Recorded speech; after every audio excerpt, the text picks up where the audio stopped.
If you still believe you're invincible, I need every one of you to look at the data that's coming out of New York City. We can see that young people are getting infected, although maybe not as seriously at the majority, but young people are getting infected and hospitalized. You put each other at risk when you continue to get together. To the people in their 50s and 60s who think they can still have those dinner parties and no one's going to notice, please stop doing that. Please respect each other. I think you see what's happening online. 1 or 2 dinner parties and the entire group has gotten infected. This is a very transmittable virus. Please stay home, please follow the guidelines, and please stop the spread of the virus. What percentage of the population do we suspect to be asymptomatic at this point? Is there a way to figure that out? It seems like the antibody test might be able to assist in determining that number. Yeah, thank you. So while we're working diligently in the midst of the crisis to make sure that the healthcare workers and everyone who is sick gets provided for, at the same time we're working on tests and assays that will be critical for surveillance. And at the same time working on plans for what we need to do as this moves through the population and we get on the downside, which we're not there yet.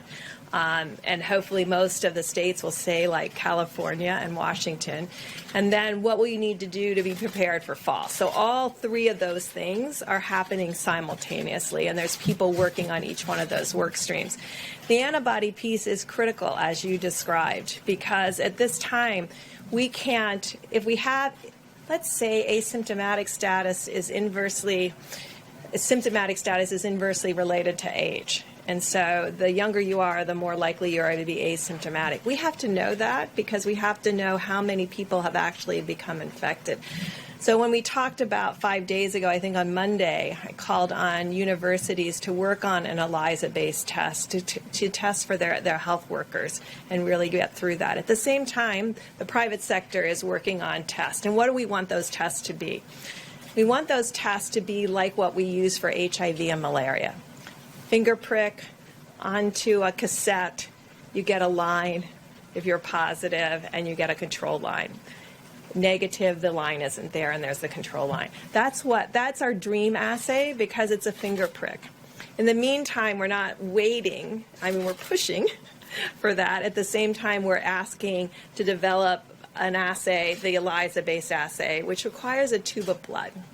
And that's why we're also talking about, could we use dried blood spots?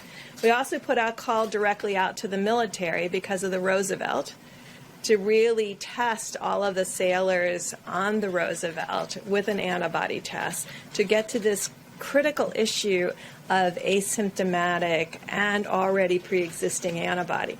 That would be if the first responders knew they already had it and they had protective antibody, if the nurses knew, the doctors knew, if your school teacher knew, then it's a very different dialogue. So we understand the importance of that, and we understand how important it is in relationship to understanding this epidemic.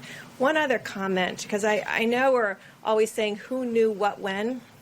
I just want to make clear, there's 150 plus countries working on this collectively together. It's devastating for every single country. When we get through this, we can go back and look at what happened, where, and what does this epidemic look like. And when you get through it, then you can validate every model there is known to man.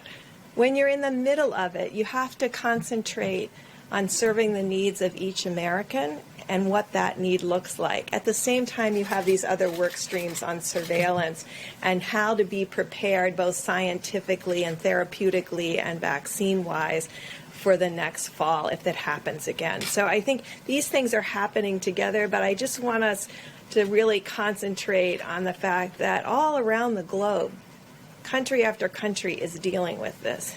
And we can talk about why didn't Italy do something, or Spain do something, or Germany do something, or we can really say right now, we all can do something. We can do the social distancing and all of the pieces that we know is starting to work around the globe in country after country.